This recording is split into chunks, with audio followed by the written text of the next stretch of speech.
Welcome back, Demon Hunters. Today we'll be looking at some tips and tricks for Garothi Worldbreaker and Portal Keeper Hasabel.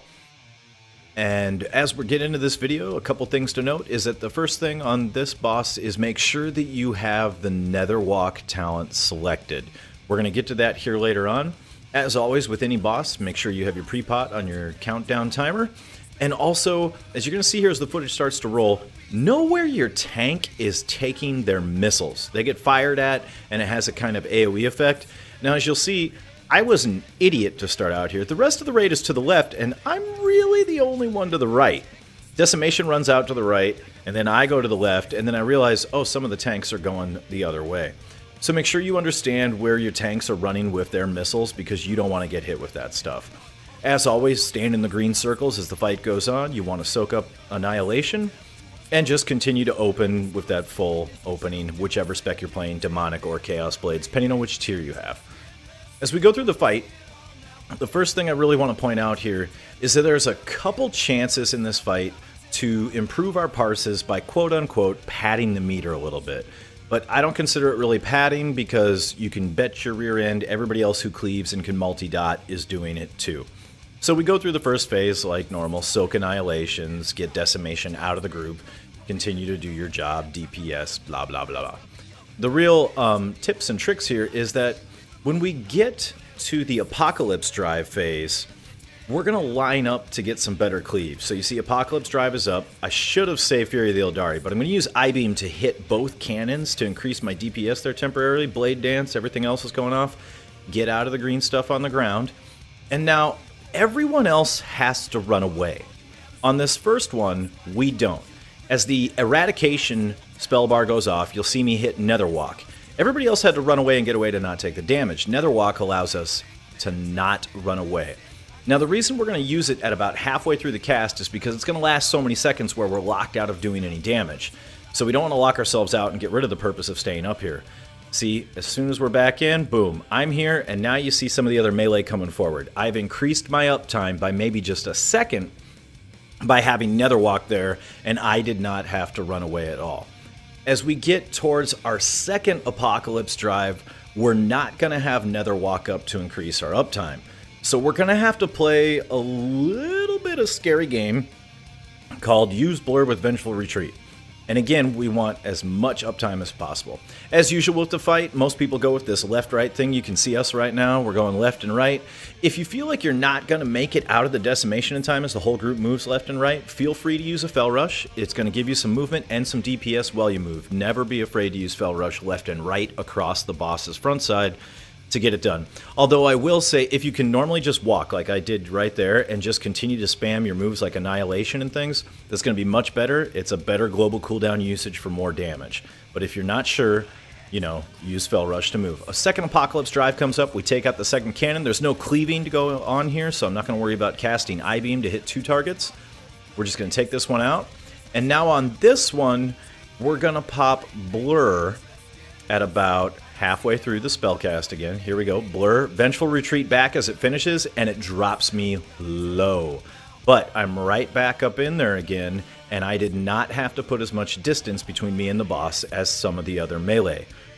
So this allows us to kind of cheat. We're going to see it again here. We're going to pop Blur. Vengeful Retreat. If you don't get that distance, look how close it came to killing me. It probably will kill you even with Blur running. And now we just finish the fight like normal. And I'm just going to go ahead and let some of the music that I have playing just go ahead and pick up right here and finish out this fight. And then I'll see you guys in a couple seconds or maybe a minute to go over Portal Keeper.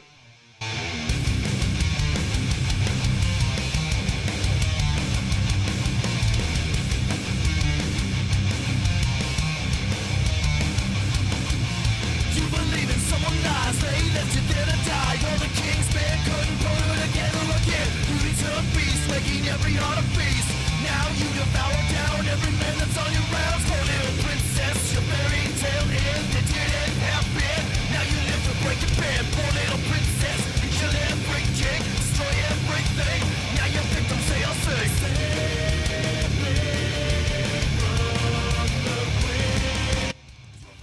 So here we are on Portal Keeper's platform. we're going to start out the fight. The first thing that I want to talk about is a spec choice. You'll see me walking over here to change something real quick, a talent. I want unleashed power on this. I need my Chaos Nova to be free. I need it there on demand, and I need it to recharge quickly for this boss. One of the reasons that I'm going with this is because our raid leader has me stay down and not go into portals, because there's going to be a bunch of ads that are going to cast a bunch of spells and do a ton of damage to our tanks. So they leave me down to use Chaos Nova to 1 interrupt, 2 stun, and then use some of my burst cleave on these ads. So you start out the fight like normal, popping on your cooldowns, pre-pot, go in with whether you're Demonic or Chaos Blade spec, everything you got as your usual opener. As we see Collapsing World come up here, a great thing to do is move with the boss. Hopefully your tanks are doing a good job with that. Fell Blade, if you do have that talent, you're playing Chaos Blades on this, is a great thing to catch you up as it's moving, or Fell Rush over. One of the big things that I want to point out with this video, and you're going to see the train comes off the tracks on this boss fight quite a bit. So there I go over, I Chaos Nova, and then I'm going to try to I-beam, but the ones were already cleaved. Right here's where it happens. Boom. I get knocked off the ledge by the green tracks. It will happen to some of us sometimes. We're all not perfect, and it was a really tight spot that we were in there. There was just that little bit. I thought I could get my foot in it. I didn't. Open your wings, be calm, and float back down to the platform. It's going to pop you up and away. Up and away allows you to just open your wings and get back in there. If you want to, you can try to be fancy and Fell Rush back on the platform to increase uptime, but if you ever get knocked off as a Demon Hunter, always remember your wings are there to open up. You can glide back in. It's not the end of the world when that happens. Transport Portal is coming. I'm looking around, making sure that my cooldowns are ready to go. I've got my Furia Ildadari. I've got Chaos Nova. I'm starting to get low on health. That's the other thing I want to talk about in these. Besides Chaos Nova, you can see that I-beam cleave right there and some throw glaives. There is a chance that when you stay down on the platform with the tank, your healer is going to be focused on your tank, because that tank's going to be taking ad damage. They're getting out of Collapsing World. There's a high probability that you aren't going to get heals for a little while you're down here. Now, that all depends on healers and how comfortable people are with the fight, but we were starting to take a lot of damage, and you'll see me, I'm always trying to use Blur when I'm not getting heals to keep myself going, trying to reduce that damage down. So always save your Blur for when your team's away. So now here comes the green beams. I get in the little piece of pie where it's safe, and we're good to go. Collapsing World comes up again.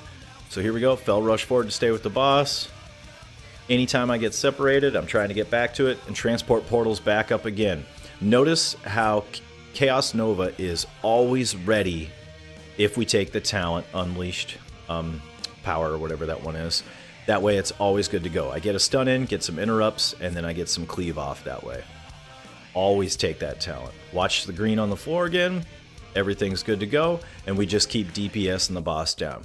Now, as this fight goes on, you're going to notice the other portal periods, that health is going to dip low again. Cannot stress it enough. Keep Blur ready to go. If you really need to and you're low on health, sacrifice your DPS, hit Nether Walk to keep yourself alive while people come back down from the portal groups. Dead DPS does no DPS, and that's just a rule. So those are the real only tips and tricks I have on this, is line up your Furia Ildadari when you can, every other transport portal. See how I'm lining myself up with an I-beam to hit as many targets as possible. Chaos Nova with the talent to keep things stunned and getting hit. And then just keep going back and forth. Don't stand in Collapsing World. Keep yourself alive while everyone's away and upstairs, and just DPS down the boss. Now you're going to see, there we go, another dip here, and we're losing a lot of people. Things are going wrong in this pull. And I leave these kind of videos in here because it's realistic. Raids don't always go perfect. The more you do it, yeah, you'll get better at it. But like, this is week 3 and we're still not locked into a full rhythm.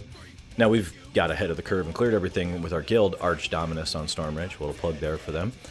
But be ready to protect yourself and keep yourself going, and always keep pushing and don't give up, and you'll get there. So those are just some tips and tricks on these fights. I'm just going to go ahead and let the rest of this fight play out with some of the music going on. I'm going to do a full video coming up here on the defense of Anar, because there really is a pattern and which platform to jump to, and the demonic spec to maximize to get a better parse. I don't have that parse yet myself, because I usually wind up helping the tanks and being a tank on that fight, but I'm going to make a full video on that. And I'm going to do a couple other bosses like High Command and some others with some little tips and tricks, and then you guys can watch the fight and see what's going on. Definitely want to say thanks for all the support on the channel, all the likes, the subscribes, and the Demon Hunter community as a whole. Really appreciate it. Go ahead and hit that button, hit share, and as we're coming up on the holidays, happy holidays to everybody. Peace out. You do, or what will you lose? Hey you, you're not dead yet. There's still life left. Can you see it? It's in there. Hey you, you're not dead yet, but you will be. If you don't see, you don't care. Hey, hey, you're not dead yet. Hey, hey, can you feel it? Hey, hey, you're not dead, but you will be soon if you don't change your tune. Sort of because I heard it makes you not only closer with yourself, but with everybody, this sort of love, peace. And I really wanted to find out if this was true. What do you see there? What do you need there? What will you bleed for? Can you break free? What do you see there? What do you need there? What will you bleed for? Can you break free? Hey you, you're not dead yet. There's still life left. Can you see it? It's in there. Hey you, you're not dead yet, but you will be. If you don't see, you don't care. Hey, hey, you're not dead yet. Hey, hey, can you feel it? Hey, hey, you're not dead, but you will be soon if you don't change your tune. Diet dealing, gym junkie, media monkey, can't you see? Botox, a bystander, facelift, hijack, a pill popping, crystal cooking, skin slicing, mega low.